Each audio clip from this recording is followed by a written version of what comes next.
First, I'm not Babes or Roy, so you might be doing a double. Is it Babes or Roy? What do you want me to call you? I don't know what the protocol is for referring to you in a public speech. We've never gone over that, so okay. Babes? I'm not Babes, I'm his brother, so I didn't want to confuse you. I started talking about some things, you're like, why is Babes saying all that? That's weird. So, there's that. And then the other thing is, when I was preparing this eulogy, I imagined sitting around maybe the kitchen table or maybe in the living room, just giving this speech to family and friends. What I didn't picture was Jesus looking down on me. So, Lord, this is about to get a little loose in here. Please forgive me for some of the things I might say. But really, it's your fault, babe. So you told me to just do something LaurieAnne would love and laugh at, so that's what I did. And again, I wasn't picturing this scene, so at least now I'm not nervous. So that's good. I'm just basically terrified at this point.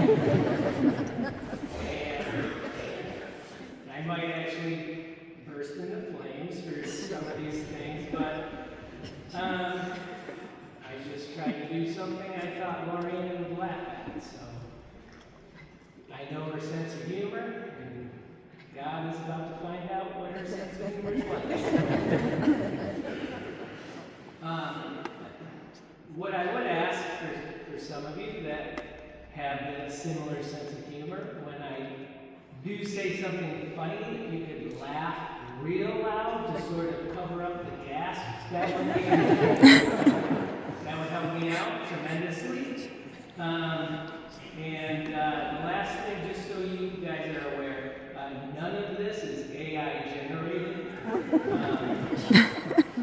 So these are rare moments that are going away quickly, so none of this AI generated. Okay. Eulogizing a life so enormous in love and light is a tremendous responsibility and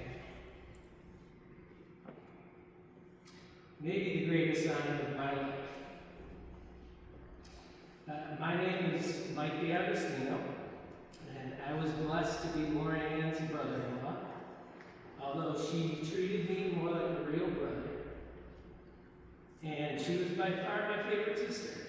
And my two real sisters are not even offended by that. They are well aware. So when I was asked to do this eulogy for LaurieAnne, I thought, that's really no pressure.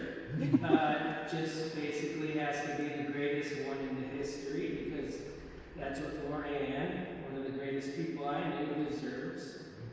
She was all of the things, right? All of the things. She had all the qualities you want in a friend, in a wife, a mother, a daughter, a sister, a cousin, an aunt, a teacher. Positivity, kindness, grace, toughness, humility, selflessness, courage, loyalty, compassion. She was all the things. The fact that I am the one up here representing all of you in an attempt to convey the spirit of one so beautiful is a big deal to me. Her laugh and smile didn't just light up a room. It lit up your entire world. We all now have no choice but to carry that light with us and become better people for it. We have all been very blessed by her life. Some of you, over the past few days, may have observed that I don't really Well, I like to think I just kind of saved it all up for moments like this, when the perfect words are needed. But if this ends up sucking, it's okay. I live in Georgia now, so I can just hightail it out of here and never show my face around here again. So no big deal. I have broken this eulogy into 5 parts. Part 1 is called the love story. Part 2 is my final poem to LaurieAnne. Part 3, LaurieAnne's message to us. That could get a little weird, but I'm imagining what she would be saying to some of us, and I'm going to tell you. Part 4, God's response to maybe some of us asking why. Why so soon? And part 5 is called Mine. At the end, I want everyone leaving here today thinking, wow, I don't ever want to go to another funeral. You can laugh at that. Part 1, the love story. Just how remarkable of a person is LaurieAnne? To answer that question, we could all line up here right now, make a line of over 1,000 people, just like we saw last night, and we could share stories of how amazing she was. But we would probably be here for about 100 years. And that just proves that her love and her light were bigger than even her years on earth. So I'll save us some time. I'll share the love story that I believe epitomizes her grace, kindness, and ability to love through any and all challenges. It is a love story for the ages. Okay, so as to not embarrass anyone, I have changed the names of the people involved. You're never going to be able to figure out who these people are. Just relax and don't try. Don't get stressed. Once upon a time, there were 3 brothers. Carmelo, Troy, and Mickey. And again, you don't try and figure this out. The oldest brother, Carmelo, got to make out with a beautiful princess named LaurieAnne. But just like Goldilocks, she wasn't satisfied with the first thing she tried. So she then made out with Troy. But unlike Goldilocks, she stopped right there and she married Troy. Well, then an old video resurfaced showing Carmelo trying to get in there for another turn. But got denied. Mickey, however, never even got a single chance. Why was that? Well, let's go back well before LaurieAnne fell in love and married Troy. Mickey was a strange lad. So strange, in fact, that in 5th grade he worshipped the leader of the USSR, Mikhail Gorbachev. And he wanted desperately to become a communist. Then there was also some Ninja Turtle years, but I'm sure you all know enough by now to realize what we're dealing with. Mickey was a bit of a weirdo. But he was also interested in writing short stories. And a common theme of those stories happened to be Princess LaurieAnne's love life. This little obsessed weirdo stalker boy would write a bunch of stories about LaurieAnne and her boyfriend. Put them into a small book, make copies of them, and sell them to everyone in the neighborhood for 5 or 10 cents. Just so he could go down to Salamino's and blow it all on jumpers and lemonades.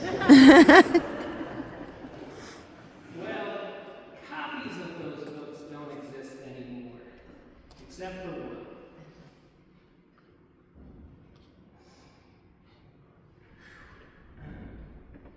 The one kept by LaurieAnne herself, who was flattered, not frightened, by this creepy little dude. Her grace and kindness made him feel special, made him believe he was way more talented than he actually was. That was LaurieAnne. She always left you feeling better about yourself, feeling better about life, because you knew someone like her was in it.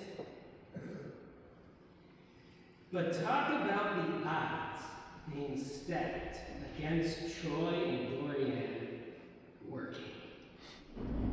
LaurieAnne made out with his older brother, strike against her. But he had a creepy little brother weirdly obsessed with her love life, strike against him. Not exactly an ideal start for such a glorious love story, but none of that mattered. Nothing in this life is more meant to be than Troy and LaurieAnne. It was a love story for the ages. I mean, think about it. It had to be in the back of their minds that Mick blew it. It had to be in the back of their minds that one day Mickey might write some steamy romance novels about their sex life or something. And then you might find out only one copy was sold to a guy named Carmelo.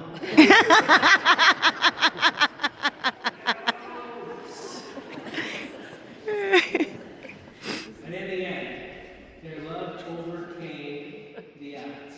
It was a love story for the ages. Part 2, my final poem. I wrote this as I was driving up here. I thought I'd be able to read it.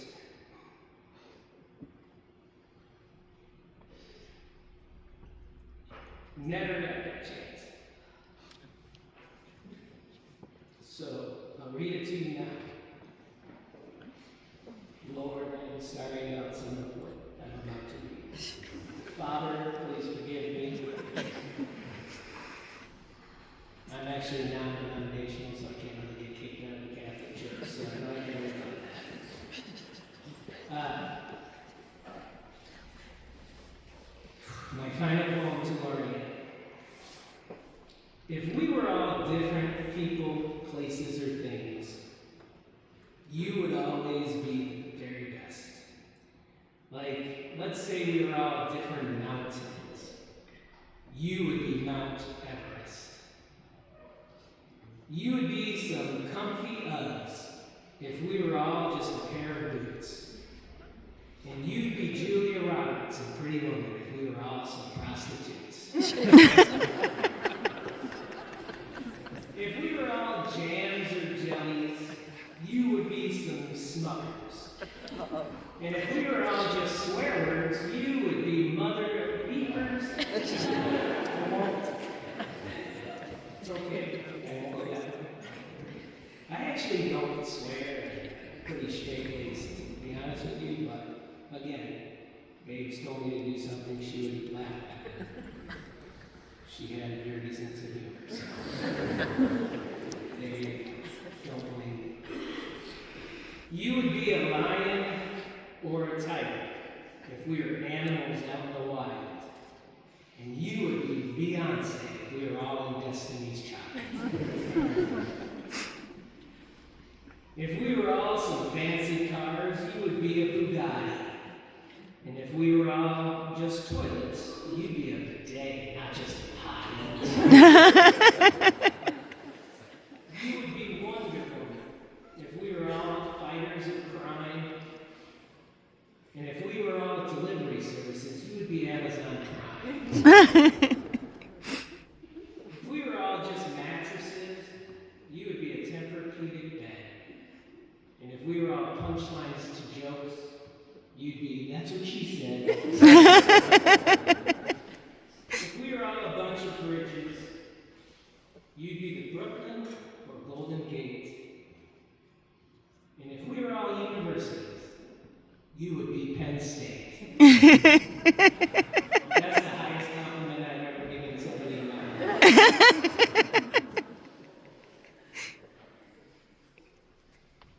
Part 3. Might get a little weird at this point if it hasn't already. LaurieAnne's message to us. I tried hard to imagine if she could have a moment to be up here and say something to all of us right now. This is what I came up with. If you guys want to, I'm not good at impressions, so I'm not going to do a voice or anything. If you want to just close your eyes and just picture that these are her words coming at me, feel free. Aww. Thanks for that joke. I like you. Aw, you guys. You're the best. Thank you so much for being here to celebrate my life.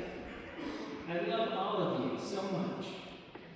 And thank you so much for surrounding my family with love and laughs. There's no better medicine. I left them in some very, very good hands. And thank you for bringing them all that wonderful food. But please stop. There's no more room. They are good until July. Bring some to Carmen's. To all the single ladies in the house. I know my husband is a hottie, but stay that away.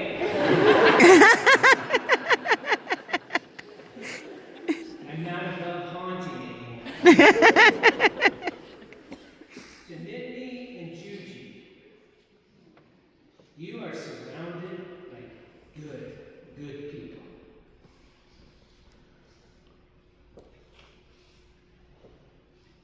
Lean into them.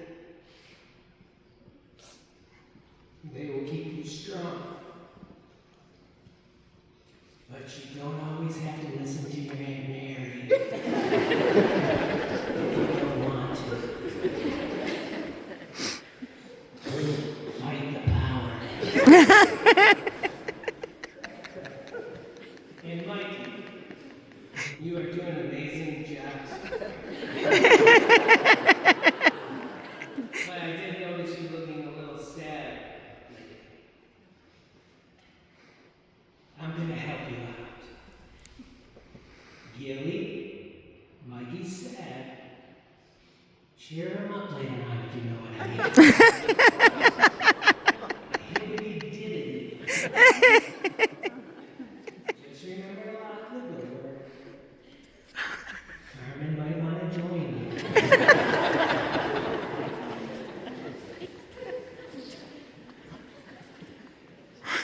Part 4. God's response to asking why. I'm sorry for the pain this causes. I will comfort you all I can, but rejoice knowing you were blessed by a beautiful angel named LaurieAnne. The time had come to bring her home, all part of my master plan. So rejoice in knowing you were blessed by a precious angel named LaurieAnne. With her I am very pleased. Her love grows bigger than her lifespan. When you rejoice in knowing you were blessed by the sweetest angel named LaurieAnne. But now even the heavens can rejoice as she joins our celestial plan. And oh, how glorious it is to see the wings on my angel LaurieAnne. And we've come to the final part. Michael. The greatest song ever written also happens to be the song that I believe describes LaurieAnne the best. Michael. Written by Smokey Robinson, performed by the Temptations. If you could only hear one song for the rest of your life, you would be crazy not to choose this song. It is more than just a love song. It is a song about the joy experience when your life is enhanced by a once-in-a-lifetime person. LaurieAnne was a once-in-a-lifetime, extraordinarily beautiful soul who brightened our lives for good. I would like all of you right now to join me in singing my book to her. If you would, if you need to, take your phones out, pull up the lyrics if you don't know them. I'm terrible at singing, so I'm not going to stay up here and sing to this mic and ruin it. If the good singers, if you could really sing loud and drown out all the bad singers, that would make it much better. But, and again, I'm not a musical director of any kind, but it would be nice if we could all sing the first part of the song and then into the chorus where it starts, I guess you say what can make me feel that way. And then into the second part, then the chorus again, third part, and then the chorus again. Now there's a part at the end of the song where it sort of repeats some of the previous verses. We don't need to do that. So if everybody has the lyrics up pulled up, I'll get us started, but again, I'll sort of tell you how I want this to go. In my mind, this went really well. So, don't let her down. So the first part, we'll do the I've Got Sunshine, we'll sing that, we'll go into the chorus, sing that. We'll do verse 2, sing that, the chorus, just the same way. We don't need to change anything. I know halfway through the song we put in a lot of oohs and yahs, and then we don't need to be doing that. We don't need to get fancy. Just the chorus the regular old way, and then the third verse, and then just finish it up with the regular chorus part again. Everybody ready? Mm-hmm. Okay. Yeah. I've got Sunshine on a cloudy day. When it's cold outside, I've got the month of May. I guess you say, what can make me feel this way, my girl? Talking about my girl, my girl.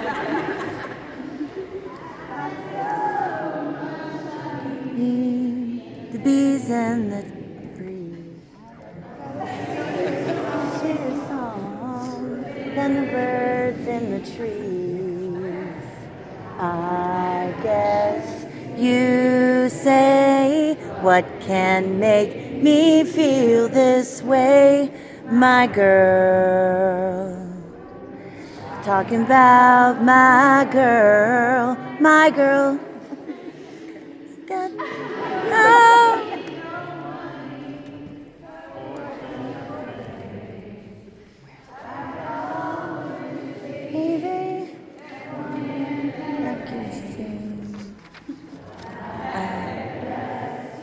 you say? What can make me feel this way, my girl? Talking about my girl.